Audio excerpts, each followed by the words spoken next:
Okay, so how does it feel to come face to face with one of your oldest relatives today, realistically, the first proper time? Yeah, it was a very strange experience, to be honest. I'm still trying to absorb it all. It's been a sequence of shocks, one after the other, really, the last couple of days. The announcement of the wounds and the archaeological evidence, and then the DNA evidence. And I think really what came to mind today was yesterday, basically roughly about the same time, yesterday morning, I was standing beside the skeleton of Richard III, pondering, thinking about it, and then here I am this morning, standing face to face with Richard III, and very, very strange feeling. Obviously, a lot was written about Richard originally. It's nice to see him as a man, looking more human than as the monster we were perhaps led to believe that he was.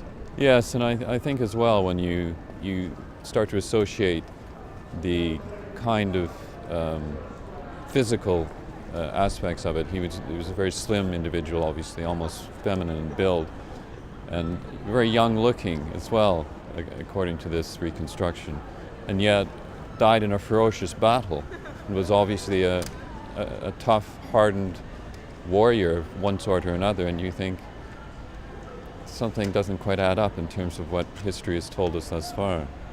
Now, obviously, we see things like CSI on television. Did you ever imagine that you would be effectively part of a real-life CSI investigation? No.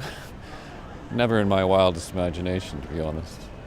So what are your hopes for the future then? Obviously now we know what we know about Richard, we know what he looked like, as close as possible.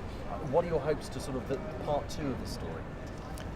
Well, I think after he's given an appropriate reinterment, as they call it, I would hope that there'd be a sort of a reevaluation of his life in terms of his whole life, rather than just the bits that we know through history or not history, rumor, whatever.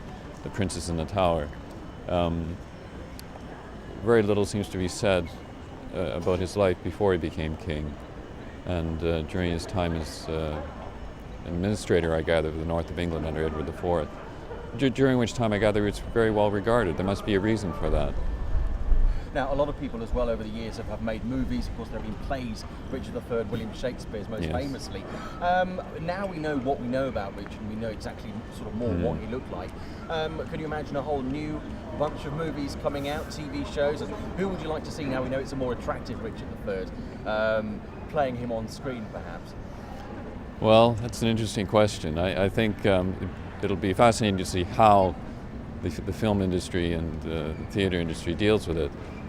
I don't really know who I would like to see playing him, but they'll certainly have to change the way they play him, I think, based on the evidence that we now have before us. Fantastic. Thank you very much. That's great. Okay. Much appreciated. I'll let you go inside.